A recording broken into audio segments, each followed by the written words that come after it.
Common Sense to the Frontline. This is authored by Mike Shedlock via Mishtalk.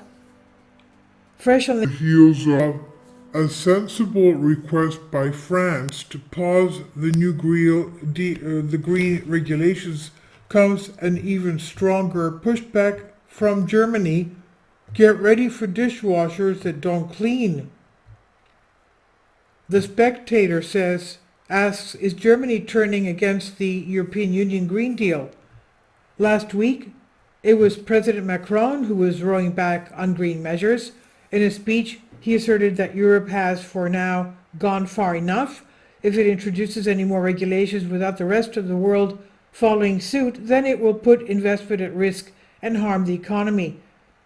This week, the European People's Party, a center-right grouping which includes German Christian Democrats, the party of the Commission President Ursula von der Leyen, seems to be joining in.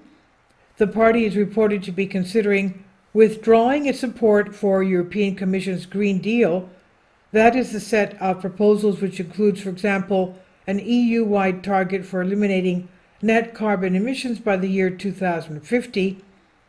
Whilst 11 EU countries have already set themselves legally binding targets to reach net zero by the year 2050 or 2045 in the case of Germany and Sweden, if the Green Deal were to go, there would be no obligation on the other member states to follow.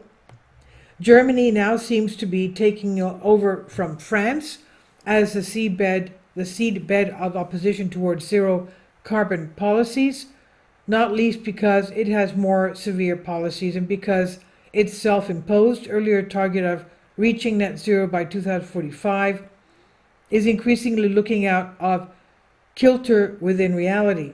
With reality.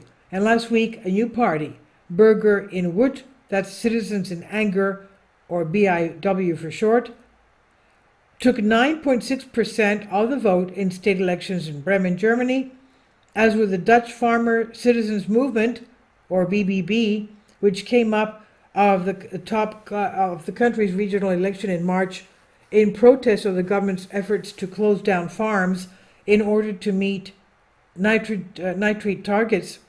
It was the speed of BWI's rise which caught many unaware. An excellent Green Party proposal from France. President Biden should pay attention. And the writer said, last week I commented on an excellent green energy proposal from France. I'm not accustomed to seeing good proposals from France, but here goes. Macron calls for regulatory break in green laws to help the industry.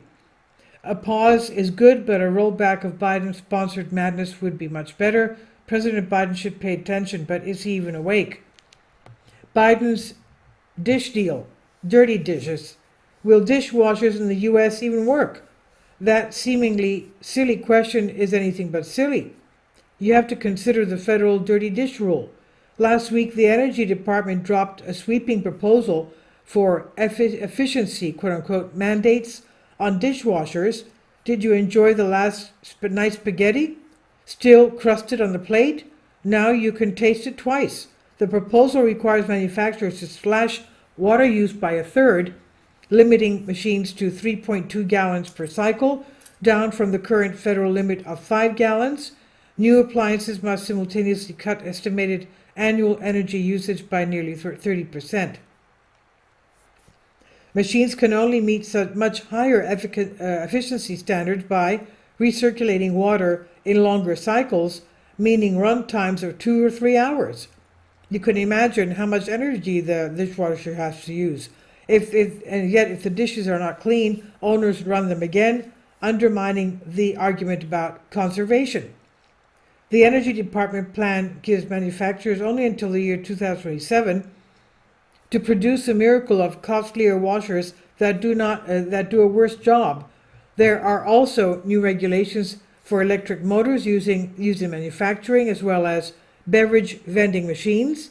In recent months, the Energy Department has proposed or finalized punishing new standards for ovens, microwaves, refrigerators, and laundry machines. Get ready for even moldier clothing. These come on top of rules for furnaces, air conditioners, and light bulbs.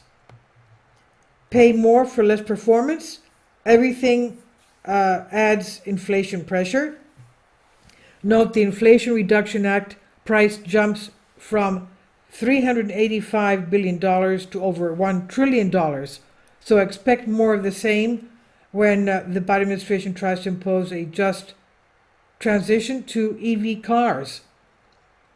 And if you missed it, the hoot of the day, the UAW demands a just transition to electric vehicles. And this is from Zero Hedge Tyler Durden, and it's written by Mike Shedlock via Mishtalk. Please leave your comments. Thank you for your support. Please support my Patreon account. The daily posts are 5 videos daily, and they are totally different from what I have on my YouTube channel. Thank you so much for your support and that you find all my content so interesting. You'll find the Patreon account details in the description box below.